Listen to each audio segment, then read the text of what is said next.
우리 기도하고 말씀 듣겠습니다. 사랑이 많으신 하나님 아버지, 우리 찬양대가 나를 인도하시는 주님, 나를 사랑하시는 주님, 그 주님을 늘 따르기로 결단하며 찬양을 올려드렸습니다. 이 찬양의 가사가 우리 모든 성도님들의 신앙의 고백이 되게 해 주옵소서. 이 시간 말씀 듣기를 원합니다. 말씀 가운데 함께하여 주시고 그냥 듣고 지나치는 말씀이 아니라 말씀을 통해 나에게 주시는 그 하나님의 뜻을 깨닫게 하시고 또 그 말씀대로 힘을 내어 살아갈 수 있도록 복을 허락하여 주옵소서. 은혜 주실 줄 믿고 감사하며 사랑 많으신 예수님 이름으로 기도하옵나이다. 아멘. 우리 다시 한번 옆에 있는 거 인사하겠습니다. 말씀의 은혜 많이 받으세요. 말씀의 은혜 많이 받으세요. 오늘 말씀은 우리가 너무나도 잘 알고 있는 말씀입니다. 예수님이 가버나움에 들어가셨을 때 한 중풍병자를 4명의 사람들이 상에 메어 가지고 오죠. 너무 많은 사람들이 있으니까 지붕 위로 올라가 지붕을 뚫어서 예수님께 달아내린 아주 재미있는 그리고 특별한 이야기입니다. 여러분, 이 내용을 이해하기 위해서는 먼저 당시 이스라엘의 지배 구조를 좀 이해하고 있어야 되는데 지난번에 우리 교회에서 성지순례를 갔을 때 제가 찍은 사진이 있습니다. 한번 보시기 바랍니다. 여러분, 이 사진을 보시면 어이구, 오, 큰일 날 뻔했습니다. 이 뒤에 있는 이 현대식 건물이 어디냐면 베드로의 집터 위에 지은 교회입니다. 이곳에서 예수님이 베드로의 장모의 열병을 고쳐주셨다라고 생각하는 곳에 지었고, 이 앞에 있는 큰 터가 예수님 당시의 집터를 복원해 놓은 겁니다. 그리고 여기서 좀만 더 앞에 오면 이제 회당의 모습이 있는데 제가 회당의 모습은 넣지 않았습니다. 그러면 이 집터를 보시면 벽이 돌로 되어 있는 것을 볼 수 있습니다. 그런데 이 집 벽돌이 그렇게 높지 않습니다. 우리 다음 그림을 한번 보여주시죠. 다음 그림을 보면 좀 더 나와 있죠. 여러분, 이 앞에 있는 곳이 이제 마당이 될 것이고, 보시면 이렇게 구획이 나눠져 있잖아요. 이 구획이 나눠진 것들이 다 방입니다. 이때 당시 방이 왜 이렇게 많을까? 이때는 대가족이 한 패밀리로 살았습니다. 그러니까 저도 살고 우리 동생네도 살고 우리 부모님도 살고 사촌 동생도 살고 큰 집터에 한 집이 모였는데, 이 집을 살 때에 어떻게 되어 있냐면 벽은 현무암 돌로 했지만 그렇게 높지 않는 곳에 지붕을 만들 때는 나무와 흙으로 얼기설기 섞어놨습니다. 왜냐하면 이스라엘 땅이란 그 지형 자체가 비가 많이 내리지 않아요. 그래서 특별하게 지붕을 뭐 콘크리트로 할 그럴 필요가 없죠. 그리고 뿐만 아니라 그렇게 춥지 않기 때문에 그냥 덮기만 하면 되는 겁니다. 이슬이나 그 밤에 오는 추위만 피하면 돼서 이렇게 덮어놨는데, 이 보시면 이 계단이 이렇게 경사도가 돼서 조금씩 올라가는 겁니다. 그러면 이 지붕을 어떻게 만들었을까? 요즘 참 좋은 세대입니다. 챗 GPT에다가 예수님 당시의 상황을 놓고 한번 만들어 봐라고 했더니 이렇게 만들어냈습니다. 보시기 바랍니다. 자, 이렇게 돼 있는 겁니다. 대단하죠? 이렇게 올라가서 아까 그 보였던 모형대로 한 겁니다. 이 위에 이렇게 지붕을 만들었는데 나무 기둥을 잇고 그 위에 집을 덮고 그 위에 흙을 바르는 겁니다. 그러니까 그렇게 단단하지 않은 거예요. 이렇게 되어 있기 때문에 언제든지 돌로 지은 벽과는 달리 쉽게 지붕을 뜯어낼 수 있었습니다. 자, 그래서 이 예수님 당시에 중풍병자를 데리고 온 모습을 보면 이렇게 그림으로 그릴 수 있는 겁니다. 보여주세요. 이렇게 되는 겁니다. 여기 방이 있고, 여기 보시면 벽돌로 되어 있죠. 돌로 되어 있는 집이 있고 예수님이 있고 위에 지붕을 뚫어서 이렇게 사람을 내려는데, 이 그림을 잘 보시기 바랍니다. 상이라고 되어 있는데 이 상이 좋은 상이 아니라 얼기설기 섞은 나무 위에 천을 댄 상입니다. 이걸 머릿속에 두시고, 이것도 제가 그림을 그린 겁니다. 그 챗 GPT로. 참 대단한 시대가 됐어요. 자, 이렇게 예수님께 중풍병자를 데리고 와서 지붕을 뚫고 내렸는데 됐습니다. 이 상황을 이해하기 위해서는 여러분, 왜 이런 장면이 나타났는지에 대해서 마가복음 전체적인 맥락에서 이해가 좀 필요합니다. 그러니까 앞부분에 대한 이해가 필요한데, 제가 몇 주 전에 가까이 온 하나님 나라라고 설교를 해드린 적이 있습니다. 그 부분 때 제가 잠깐 말씀드렸는데, 마가복음은 다른 복음서랑 달리 예수님의 탄생부터가 아니라 공생애부터 시작을 합니다. 그래서 예수님이 요단강에서 세례를 받으시고 40일 동안 금식하시고 사단에게 시험을 받으시죠. 그리고 나서 하신 일이 뭐냐면 갈릴리에 오셔서 말씀을 증거합니다.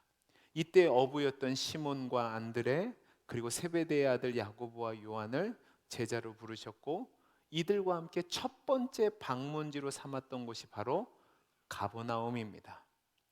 예수님은 제자들과 함께 가버나움에 들어가셔서 그곳에서 복음을 전하셨는데, 그 예수님의 말씀이 권위가 있었다라고 마가는 1장 21절 22절에서 이렇게 얘기합니다. 우리 같이 읽어보죠. 시작.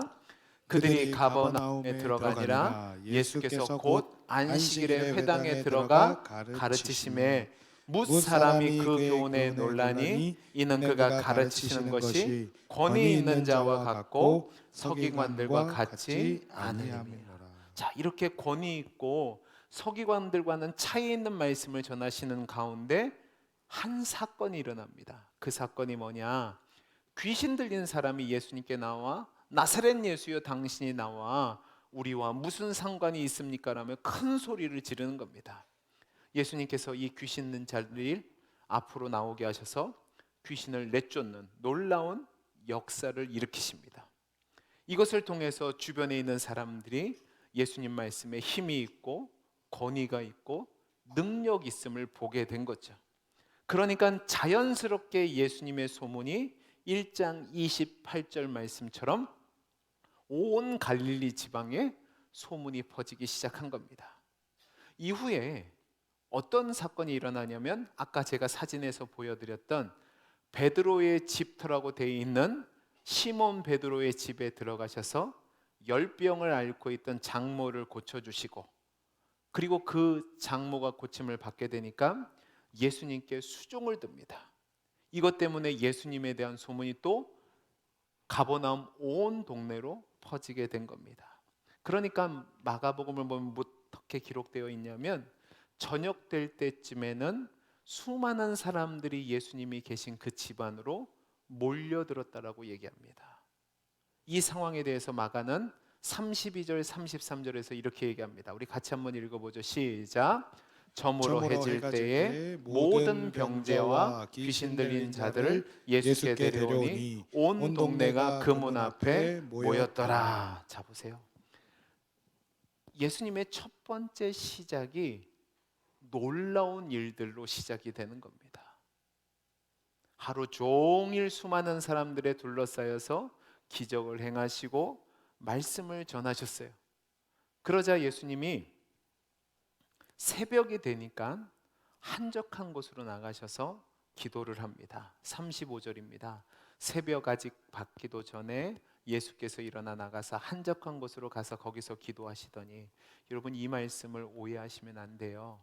어떤 분들은 이 말씀을 보고 우리가 꼭 새벽 기도를 해야 되는 이유가, 예수님 봐라 새벽에 나가셔서 기도하셨으니까 우리도 기도해야 된다라고 얘기하는데, 여러분 오늘 말씀의 방점은 예수님이 새벽에 나가셔서 기도하셨다가 아닙니다.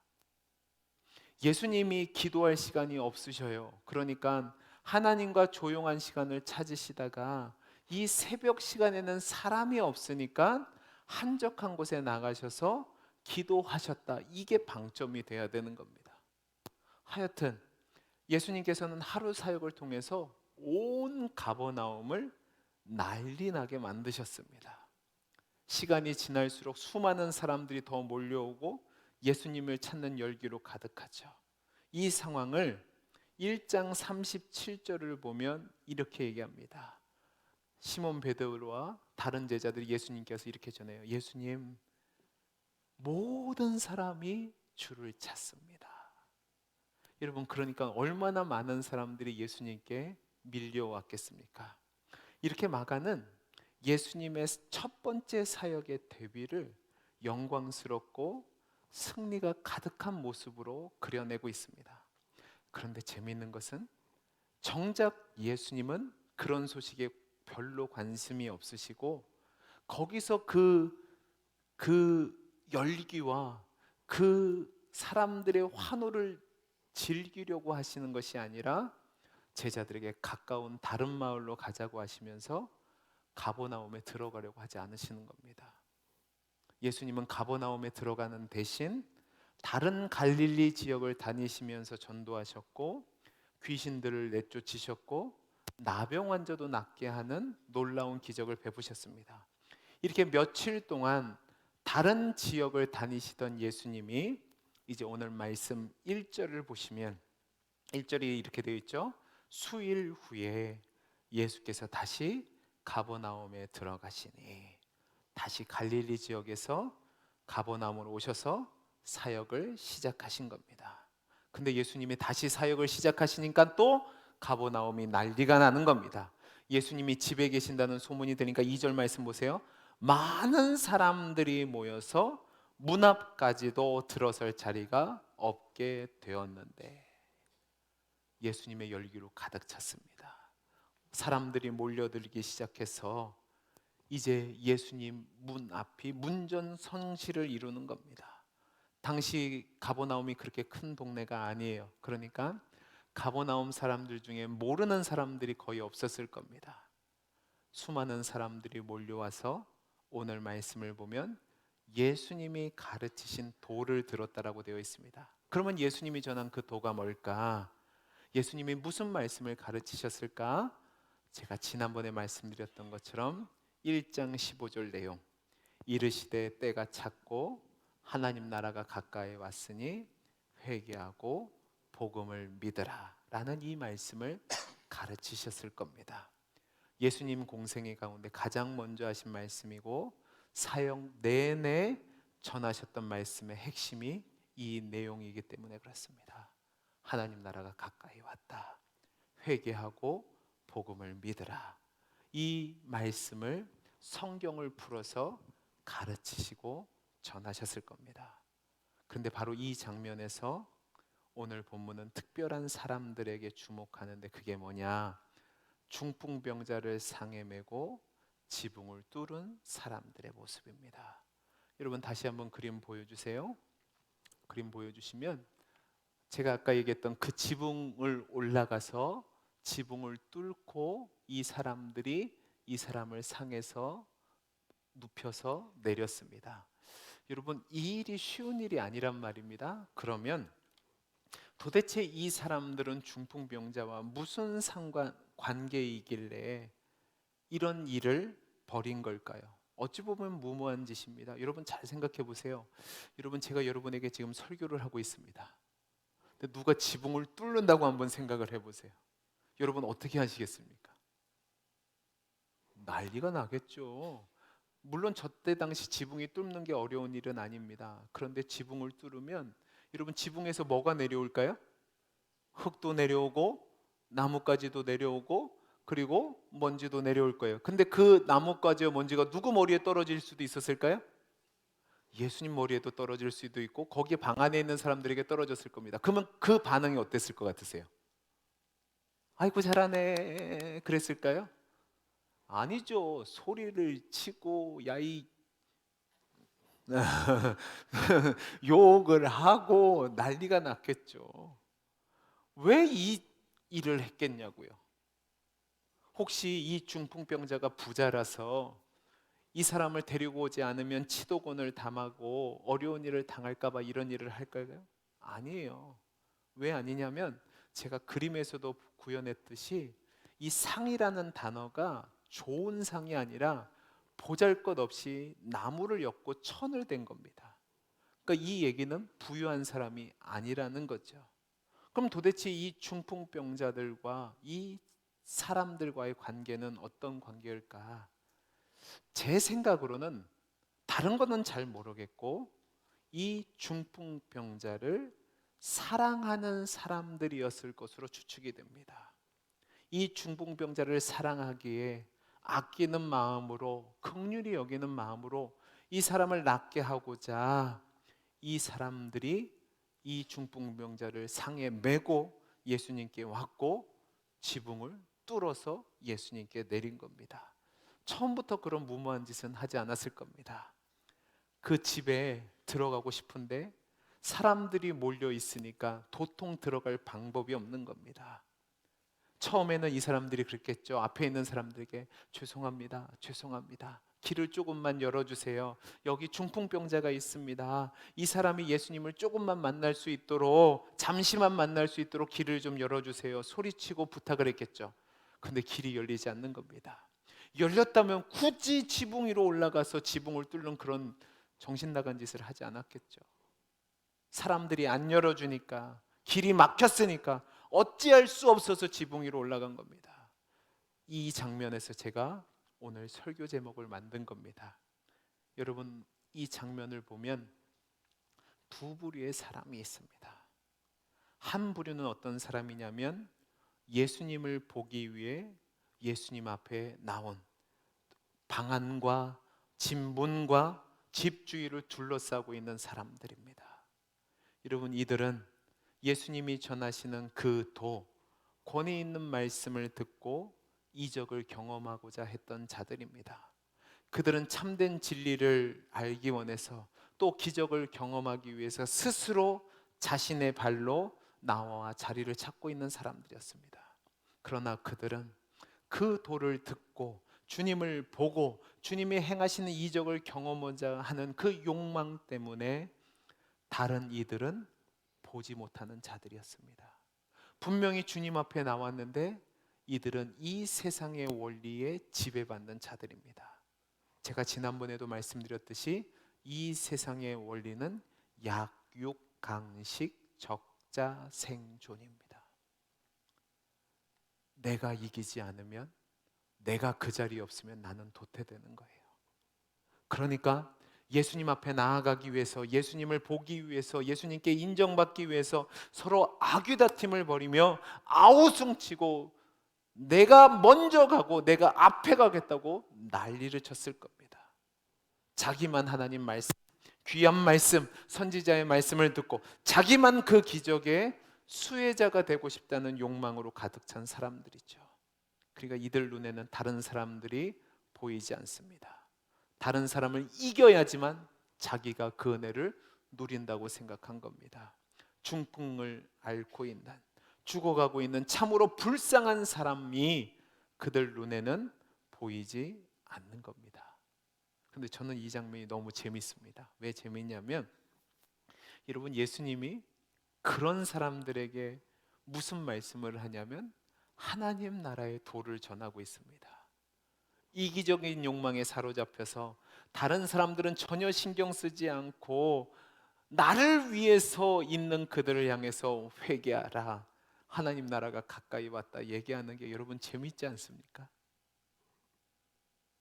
분명히 예수님은 회개하라, 하나님 나라가 가까이 왔다, 하나님 나라는 이런 나라다, 심령이 가난하고 애통하고 긍휼히 여기는 자들의 것이라고 얘기하는데, 이 권위 있고 하나님 나라에 들어갈 수 있는 진리의 말씀을 듣는데 이들은 전혀 그 말씀을 깨닫지 못하고 있습니다. 자기 욕망만을 채우기 위해서 그 자리에 앉아 있는 거죠. 그 자리에 서 있는 거죠. 몸부림치고 싸우고 있는 거죠. 다른 사람은 절대로 그 자리에 들어가면 안 됩니다. 나만 그 자리에 있어야 되는 거죠. 그런 자들이 예수님 주변을 둘러싸고 있는 겁니다. 그게 한 부류의 사람들입니다. 그런데 오늘 말씀을 보면 또 다른 한 부류의 사람들이 있는데 바로 예수님께로 자신이 사랑하는 사람, 자신의 도움이 필요한 사람들을 메고 나온 사람들입니다. 여러분, 이들이 예수님 말씀을 제대로 들어봤을까요? 저는 아니라고 생각합니다. 단지 이들은 예수님에 대한 소문만을 들었을 것이고 그 소문 가운데 희망을 발견했던 사람들입니다. 근데 이들 마음속에는 자신보다는 다른 사람, 바로 옆에 있는 중풍병으로 고생하는 그 사람을 사랑이 여기고 긍휼히 여기는 마음이 있었습니다. 그래서 그를 살려보고자 또 고쳐보고자 하는 마음으로 함께 상을 들고 여기까지 왔어요. 그런데 이기심으로 가득 찬 사람들 때문에 길이 막혔습니다. 이 정도 되면 할 거 다 했다. 야, 이제 더 이상 안 되겠다. 포기할 법도 한데 그들은 포기하지 않습니다. 길이 없으니까 길을 만드는 겁니다. 지붕을 올라가서 지붕을 뚫어서 구멍을 내서 그곳으로 예수님께 이 병자를 내리는 겁니다. 저는 이 모습을 보면 나라면 저렇게 할 수 있을까 생각을 해봤는데요. 저는 못할 것 같습니다. 제가 굉장히 체면을 중시하는 사람입니다. 여러분, 제가 그 욕 먹으면서까지 그 짓은 안 하죠. 지붕 뚫는 게 어려워서가 아니라 그걸 뚫고 나서 후환이 두려운 겁니다. 야, 이 욕 어떻게 먹어야 되나? 집주인을 어떻게 만나야 되나? 별 생각 들지 않았을까요? 근데 이 사람들은 포기하지 않습니다. 결국 지붕을 뚫어서라도 이 중풍병자를 예수님을 만나게 합니다. 이들의 수고 때문에, 이들의 노력 때문에 이 중풍병자가 결국은 예수님께 도달을 합니다. 오늘 말씀 4절 5절입니다. 우리 같이 한번 읽어보죠. 시작. 무리들 때문에 예수께 데려갈 수 없으므로 그 계신 곳에 지붕을 뜯어 구멍을 내고 중풍병자가 누운 상을 달아내리니 예수께서 그들의 믿음을 믿음을 보시고 보시고 중풍병자에게 이르시되 작은 자야 내 죄사함을 받았느니라 하시니. 여러분, 여기서 아주 중요한 표현들이 등장을 하는데, 첫째는 예수님이 그들의 믿음을 보셨다는 겁니다. 그럼 여러분, 여기서 그들의 믿음은 누구의 믿음일까? 만약에 중풍병자의 믿음만이었다면 단수형을 사용했을 겁니다. 근데 여기 보면 복수형으로 그들의 믿음이라고 되어 있습니다. 그러니까 이 믿음은 중풍병자의 믿음이라기보다는 이 중풍병자를 상에 메고 나온 사람들의 믿음을 가리키는 겁니다. 그러니까 예수님은 그들의 믿음을 보시고 중풍병자를 위한 일을 시작했다는 거예요. 이 부분이 우리를 당황스럽게 만드는 겁니다. 왜냐하면 저와 여러분은 성경을 통해서 지금까지 배운 내용이 뭐냐면, 구원이라는 것은 우리 자신의 믿음으로 구원을 얻는다고 배웠습니다. 성경도 그렇게 얘기하고 있습니다. 그런데 오늘 본문을 보면 다른 사람들의 믿음으로 구원을 얻을 수도 있다, 기적을 경험하고 나을 수도 있다라는 가능성을 보여주고 있습니다. 그래서 우리가 이 부분을 대충 보면 안 되고 조심히 봐야 되는데, 그러면 예수님이 보셨다는 그들의 믿음이 무엇일까요?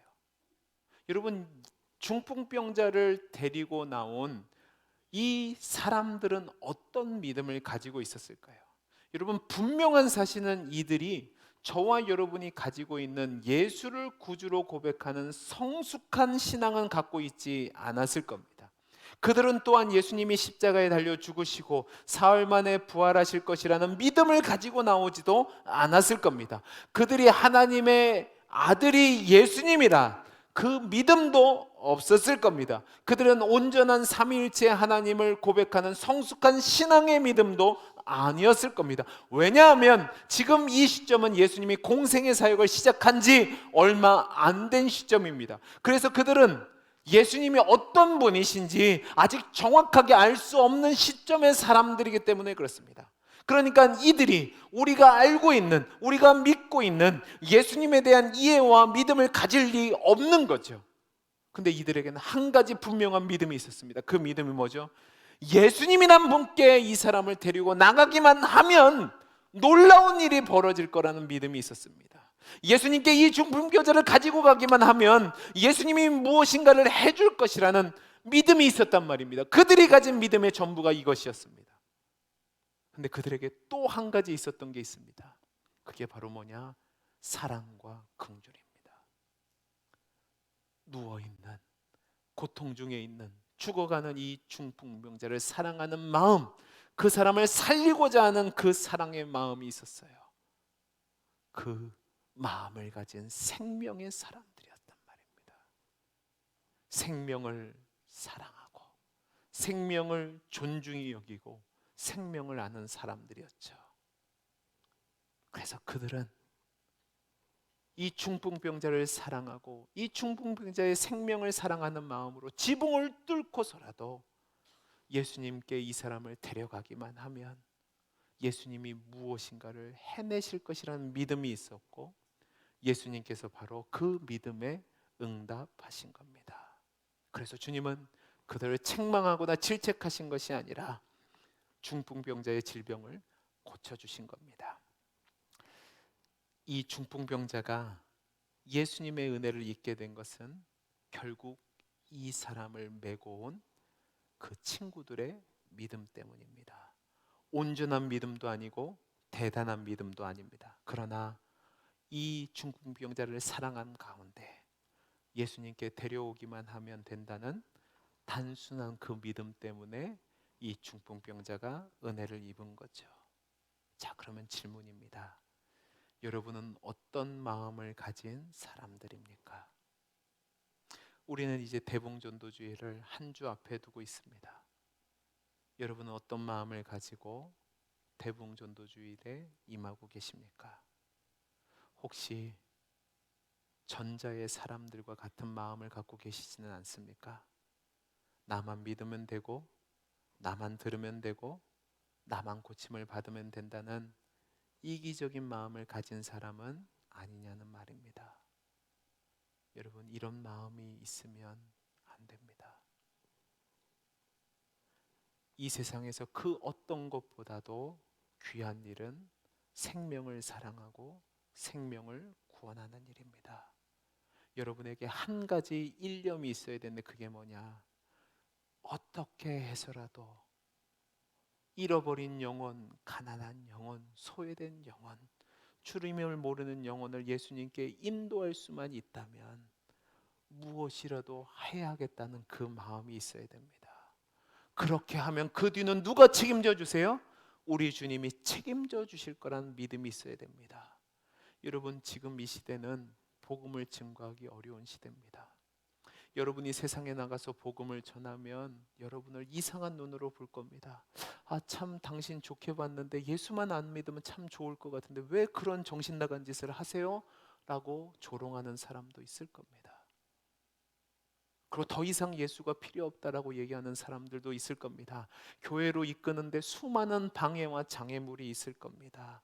여러분 생각해 보세요. 교회를 한번 데려 나오려면 정말 별짓을 다 해야 됩니다. 간이고 쓸개고 다 빼고, 교회 한번 나와달라고 밥도 사야 되고 차도 사야 되고 선물도 사야 되고. 여러분 누구 좋자고 하는 일? 지 좋자고 하는 일이에요? 나 좋자고 하는 일이에요?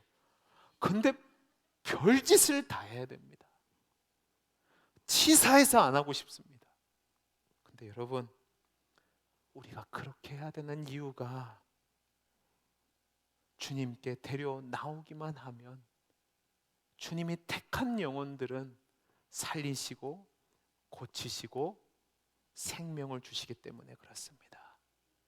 이 사람을 안타깝게 여기고 사랑하는 마음을 가지고 주님께 데리고 나오면 주님이 무엇인가 해줄 수 있다는 그 믿음을 가지고 나가셔서 복음을 전하시고 데리고 나오시면 됩니다. 그 다음은 누구에게 달려 있어요? 하나님의 은혜에 달려 있습니다. 여러분 그 다음 내용 보세요. 중풍병자에게 하신 말씀이 뭐냐면 예수께서 그들의 믿음을 보시고 중풍병자에게 이르시되 작은 자야 내 죄 사함을 받았느니라 하시니. 여러분 주변에 있던 사람들이 뭐라고 했어요? 그냥 상을 들고 일어나라 하면 되는데 무슨 권세가 있다고 죄 사한다는 말을 하냐고 따졌단 말입니다. 근데 주님은 내 상을 들고 일어가라는 쉬운 말 대신 이해할 수 없는 내 죄 사함을 받았느니라는 말씀을 하십니다. 그 이유가 뭔지 아십니까? 예수님께 나와야 되는 궁극적인 이유가 어디 있는지를 보여주시기 위해서 그렇습니다. 저와 여러분이 믿음을 가져야 되는 궁극적인 이유가 어디 있는지를 말씀해 주시기 위해서 그런 거예요. 여러분 우리가 예수를 믿는 궁극적인 이유는 병을 고침 받거나 문제가 해결되거나 귀신을 내쫓거나 이 땅에서의 형통함의 문제 때문이 아니라 죄 사함을 얻기 위해서 그랬습니다. 주님은 그들의 믿음을 보충해 주시고 믿음을 견고하게 하시기 위해서 이 말씀을 하신 거죠. 여러분, 주님은 지금 하나님 나라가 어떤 나라인지를 전하고 계셨습니다. 하나님 나라의 도, 회개하고 복음을 믿으라는 말씀을 전하고 계셨는데, 그때 여러분, 하늘의 천장이 뚫리고 중풍병자가 내려왔습니다. 그리고 주님은 그를 향해서 내 죄사함을 받았다라고 말씀하시면서 진짜로 하나님 나라를 열어주셨습니다. 그래서 하나님 나라가 임한 것을 보게 한 거죠. 그들이 뚫어놓은 구멍이 하나님 나라와 연결되는 공간이 된 겁니다. 여러분, 여러분들이 이번 한 주간 동안 정말로 애를 써서 여러분이 작정한 대상자들을 데려 나오기만 하면 여러분이 뚫어놓은 그 구멍이 하나님 나라와 연결되어서 예수 그리스도를 통해서 하나님과 화목하고 모든 죄가 용서받고 하나님 나라를 선물로 얻는, 생명을 얻는 놀라운 은혜를 주실 겁니다. 말씀을 마치겠습니다. 여러분, 대봉전도주일 1년에 한 번 하니까 그냥 넘어간다고 생각하지 마시기 바랍니다. 꼭 우리 교회로 데려 나오지 않으셔도 됩니다. 다음 주에 못 나와도 됩니다. 그러나 중요한 것, 여러분들이 정말로 이기적인 마음이 아니라 누군가를 사랑하는 긍휼의 마음을 가지고 그들을 위해서 복음을 증거해 보시고 데려와 보시기 바랍니다. 그러면 그 다음은 누가 역사하세요? 하나님이 역사하세요. 주님, 제가 가진 믿음이 작은 믿음입니다. 제가 온전한 믿음도 아닙니다. 그러나 주님께로 데려 나오기만 하면 주님께서 살려주실 줄 믿습니다. 그 기도를 하시고 나가서 전해보시기 바랍니다. 여러분의 마음이 이기적인 마음이 아니라 온전하진 않지만 영혼을 사랑하는 마음으로 복음을 증거함으로 말미암아 여러분을 통해서 하늘이 열리고 하나님 나라가 임하고 죄 사함의 역사가 나타나고 생명권의 역사가 나타나는 놀라운 일들이 날마다 우리의 삶에 나타날 수 있게 되기를, 우리 교회에 나타날 수 있게 되기를 간절히 소원합니다.